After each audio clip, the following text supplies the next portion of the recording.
in the second hour, but right now we're going to talk about Measure N. And let me have a seat here. Okay. Measure N is a ballot measure that calls for an empty home tax or a vacancy tax. It would require all Santa Cruz homeowners to declare that their residential properties were occupied for 120 days or more in a calendar year. If a property does not meet that 120-day threshold, property owners will be required to pay a tax of $6,000 a year. Revenues raised from the tax would be dedicated to building new affordable housing units. Measure N would also create a new empty home tax oversight committee and would require the city to establish an auditing process to verify vacancy status. Our guests today on the Yes on N campaign, to my immediate left, Cindy Dawson, the chair of the Santa Cruz Planning Commission, and the campaign manager for Yes on No. Cindy, welcome. Thank you. Nice to be here. Good evening, everybody. And to my far left is Lynn Renshaw of the activist group Santa Cruz Together, who is urging a no vote on N. Lynn, welcome. Thank you. Okay, thank you for that applause. May it be the last of it until the end of it. All right, I'm going to ask each of our speakers to have just kind of an opening statement on their own position, and since this is a referendum on a specific issue, I think the burden of proof is always on the yes vote. You're asking us to consider something. So we'll start with the yes vote, and Cindy Dawson, go ahead. Okay, great. Can you guys hear me okay? All right, good evening, everyone. Thank you, Wallace. Thanks to the sponsors for the evening. I'm very excited to be here tonight to talk to the community about Measure N, which is going to raise millions of dollars a year for affordable housing, undoubtedly one of our community's highest priorities. The city's own fiscal impact report says that Measure N is going to raise $2.5 to $4 million a year by only taxing homes that are empty for greater than 8 months. We know from affordable housing experts that the millions of dollars we raise every year can be leveraged into tens of millions of dollars to build affordable housing, because it will unlock access to state, federal, and philanthropic grants that require matching funds. Excuse me. That's why Housing Santa Cruz County and the Nonprofit Housing Association of Northern California has strongly endorsed Measure N. Measure N was carefully crafted and modeled after measures that are working right now in Oakland and Vancouver. We look closer to home to look for how to model the enforcement, and we use the exact word-for-word language that exists in the short-term rental ordinance, and we look to the school bonds to actually get language for the oversight committee. We have a history in this community of using property taxes to fund our highest priorities, like libraries, schools, and transportation. Measure N does that exact same thing, with the added benefit of less than 1% of property owners are going to end up paying this tax, and we're still going to raise millions of dollars a year for affordable housing to ensure that Santa Cruz has full, vibrant neighborhoods, a stable workforce, and a strong community. Thanks. Okay, thank you. Thank you very much. Lynn Renshaw, go ahead. Good evening, everyone. Hand in the back, can you hear me? Have I got the mic about right? Thank you. Okay. So we're here to give you the other side of Measure N. Measure N is severely structurally flawed because it mandates invasive homeowner tracking, audits, and it applies punitive misdemeanor penalties to every residential property in the city, even when 99% will never owe the tax. Misdemeanor penalties apply to even a minor infraction of the entire 10-page law, even for people who will never owe the tax.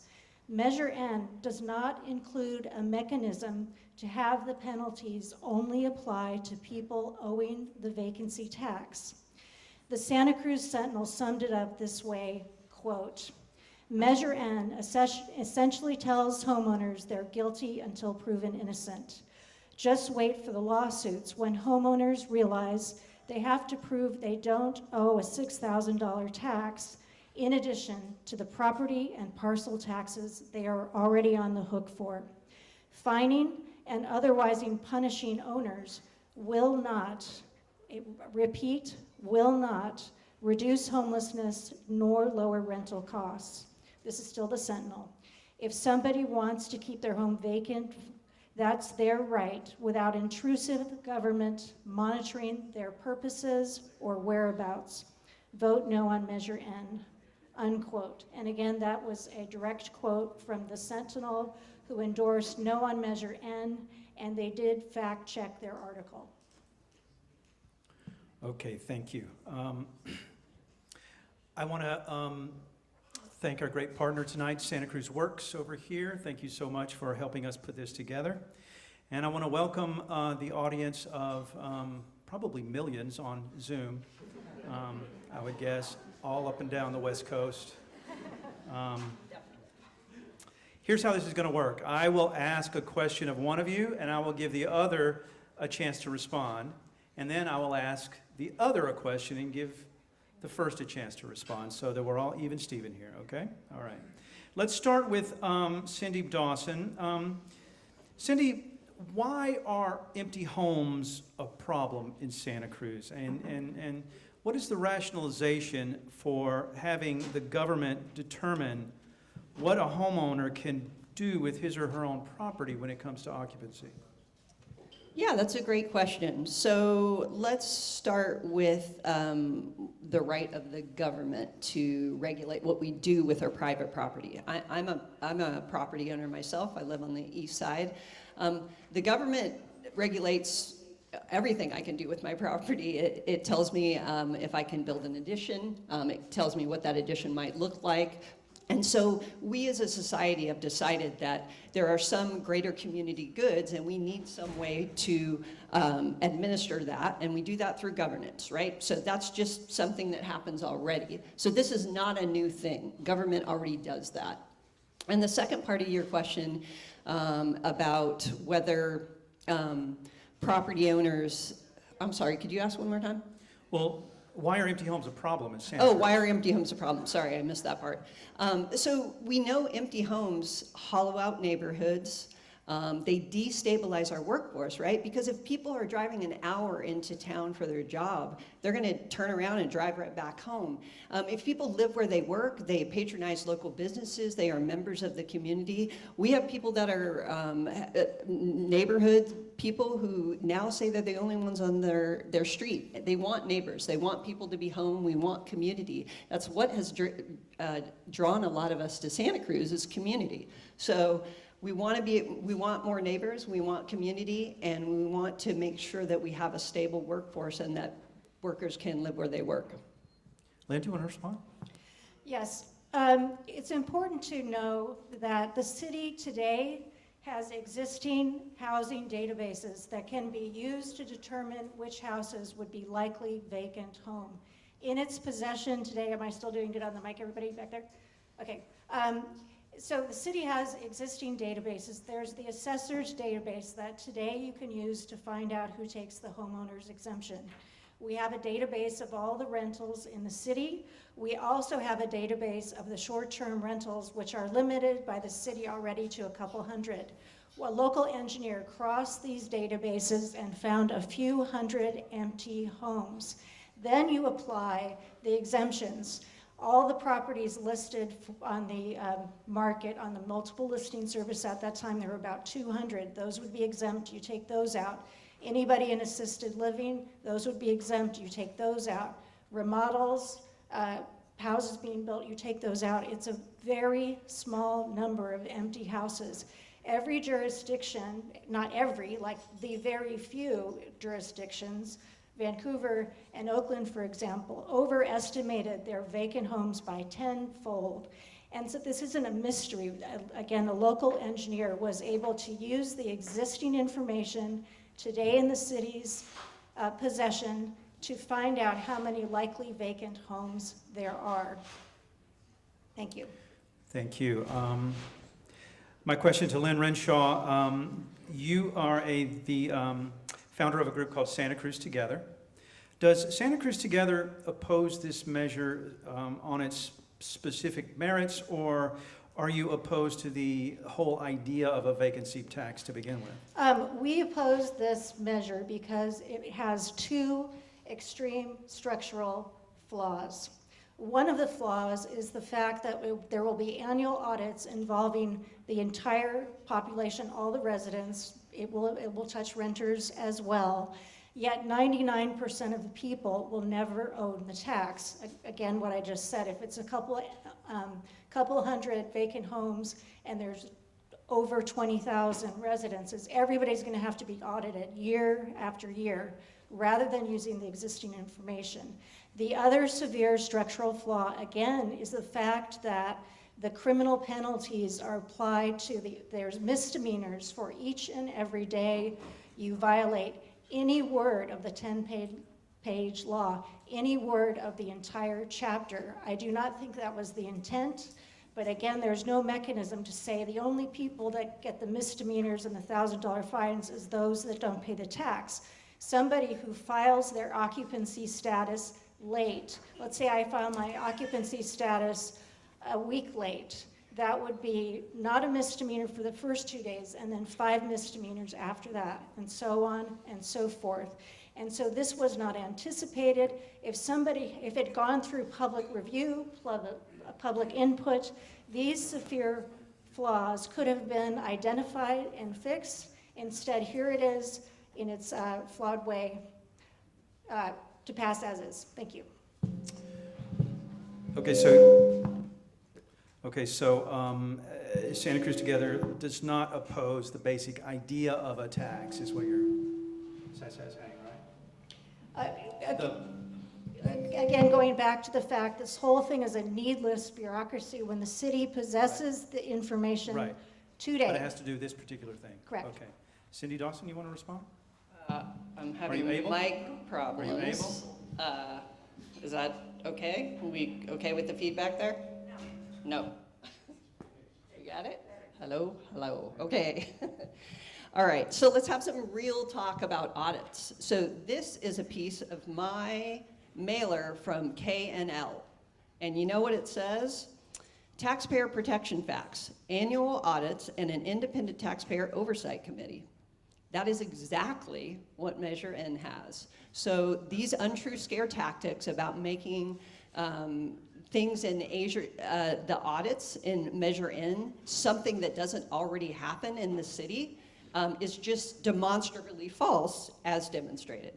All right, so the criminal penalties. We can make this interactive for the people online. If you want to use your search engine of choice and type in Santa Cruz Municipal Code 24.12.1790. Once again, Santa Cruz Municipal Code 24.12.1790. Scroll all the way down and you will see enforcement and penalties. That is a word for word cut and paste of the enforcement and penalties in Measure N. So again, let's not talk about this being something different than what already exists.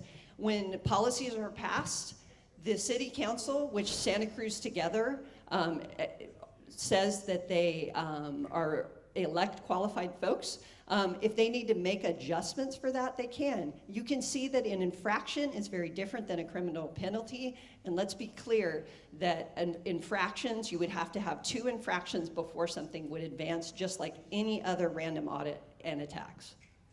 So what you're saying there is the Tax Oversight Committee and the auditing process that is in Measure N has already been encoded in Santa Cruz law? Yeah, it's in Santa Cruz law. Can I address that? Sure, go ahead. Okay, I'll just reply. This will be my 90 seconds, is that right? Right. Yeah. Okay, so what Ms. Dawson is saying is that these are normal tax penalties. And they might be normal for somebody guilty of federal tax evasion, somebody that owes a $6,000 tax that isn't paying it. But here, the criminal penalties apply to even a minor infraction. So again, it's I debated Dawson, won that debate, and she was showing how she cut and pasted the criminal penalties out of one ordinance and just dropped it into another. And she failed to notice this fact that says the criminal penalties apply to the entire chapter. This is a different law, it has different pieces in it, it has a different structure, and so therefore, you have section 338, 100A, quote, "Each person in violation of this chapter may be charged with a separate offense for each and every day," unquote. And again, the key word is chapter, 10 pages. So even this thing like you failed to get your occupancy status in for a week, 5 misdemeanors right there, $5,000 right there.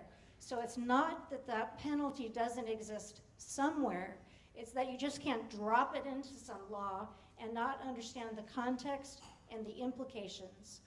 Our attorney carefully reviewed everything in this measure prior to our writing our voter handbook arguments, and what I am saying is consistent with that. Cindy, I'm going to give you 90 seconds also. Great. Well, everybody's got an attorney, right? So our attorney, who we hired and paid quite a bit of money, a well-qualified attorney in Sacramento who writes tax law, said, hey, when you're looking about enforcement and penalties, don't look elsewhere. Look in the existing code and use what is the standard best practice in your city. So Ms. Renshaw is saying that it exists somewhere. It exists here.